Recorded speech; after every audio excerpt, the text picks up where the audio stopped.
I jumped at the chance for purely selfish reasons. Having talked to Brannon before, I knew he was incredibly bright and incredibly motivated, and he was going to make my job advising very easy, and he has. But more importantly than that, I knew he'd teach me something.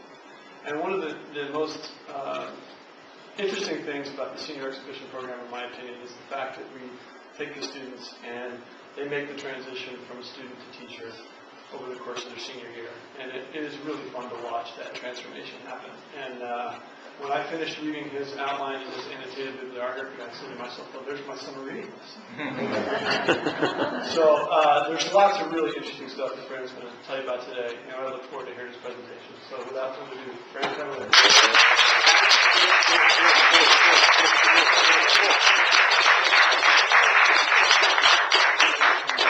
Thank you, Dr. Brannon, for that wonderful introduction, and thank you, Mr. Harris, for guiding me through the presentation process, which is probably the most crucial process. To begin, I want to give you a little background on my interest in this topic and what my goals are for my research and this presentation. Ever since I was a little kid, I've always loved astronomy. I'm not entirely sure why.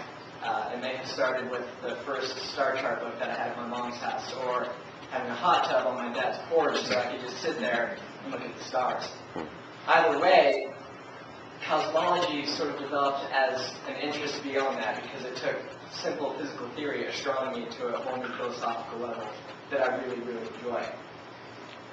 As for my goals for this presentation, I don't wish to discuss simply physical theory, though I find that extremely interesting and, as you'll see, it's absolutely necessary for context in discussing the things I do. I wish to discuss how simple beliefs in our natural world and our beliefs of our place within the greater context of that natural world have changed over time, and how those changes have affected the metaphysical mindset of those who believed in those theories. This, as I and many before me believe, is what gives physical theory its value. It's what wonder we see in the natural order of things that makes us truly curious and special.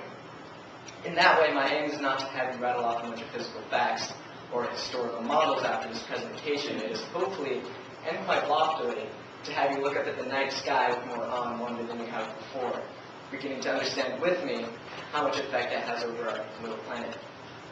With that in mind, the question that I sought to answer in my research was, what are the spiritual and material effects? What spiritual and material effects have historical changes in cosmological models had over Western society? Cosmology is best defined as the study of the universe in its totality, and by extension, humanity's place within its greater context. As we will see, our perception of this model has varied greatly throughout Western society's history. Specifically, I focus on physical cosmology, what can be called our physical model of the universe and our physical, tangible place within it. It is from changes within this model, our physical model of the universe beyond our planet, that significant spiritual, social, and material effects have arisen. Historical cosmological models can be organized into four great eras or ages. The first is the Aristotelian geocentric universe, as conceived by Aristotle in the 3rd century BC. The next is the Ptolemaic geocentric model, which largely mimicked the Aristotelian model that came in the 2nd century AD with Ptolemy's publication of Almagest.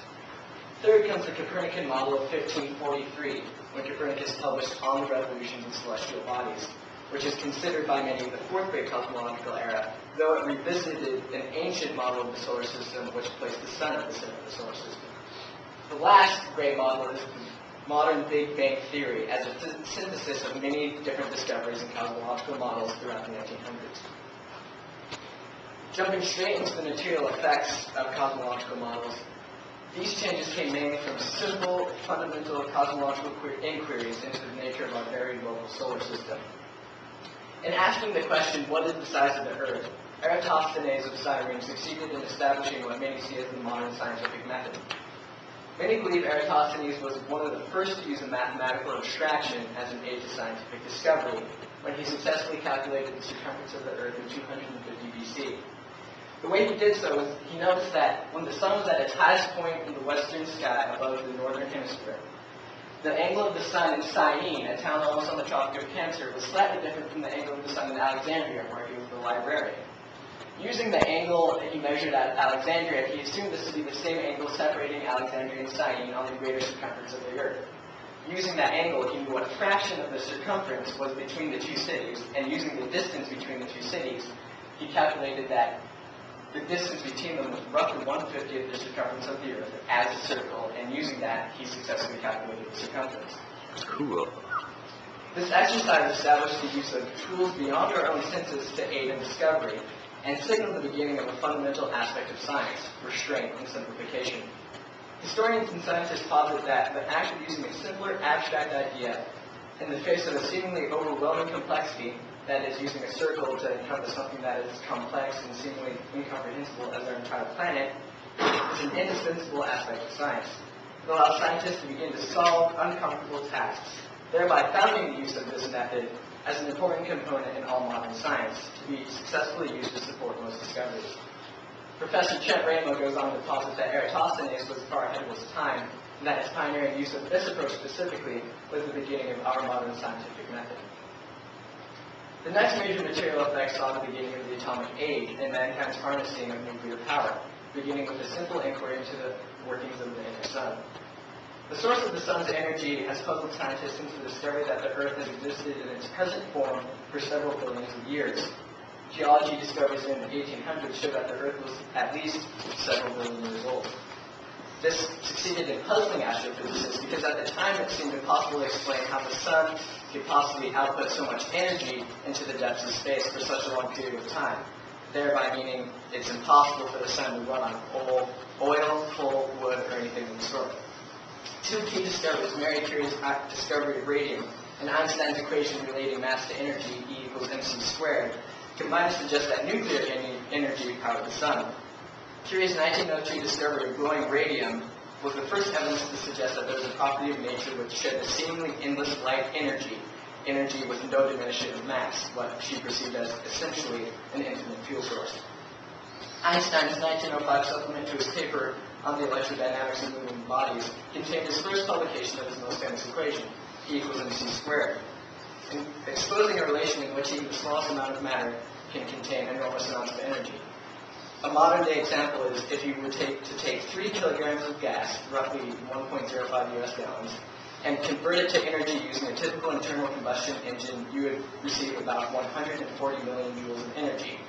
Einstein's equation, E equals mc squared, multiplies the mass of the gas flame times the speed of light, which is 3.0 times 10 to the 8 meters per second, a very large number. And converting it into pure energy using Einstein's equation, we see that 3 kilograms of gas has roughly 2.0 times 10 to the 17 joules of energy, which is on the order of 2 billion times more than an internal combustion engine could possibly release. Inspired by these discoveries, physicists identified that the sun's energy output came from conversion of matter into energy via nuclear fusion.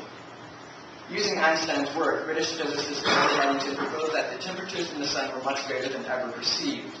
Calculations that came subsequently in the 1920s showed that the core of the sun is roughly 15.5 million Kelvin. At roughly the same time, physicists succeeded in proving that at the very same temperatures, hydrogen fused into helium, and in such reaction, a tiny amount of mass was released in the energy in the form of a gamma ray. Given the enormous mass of the sun, they then concluded that enough fusion occurs in its core to account for all the energy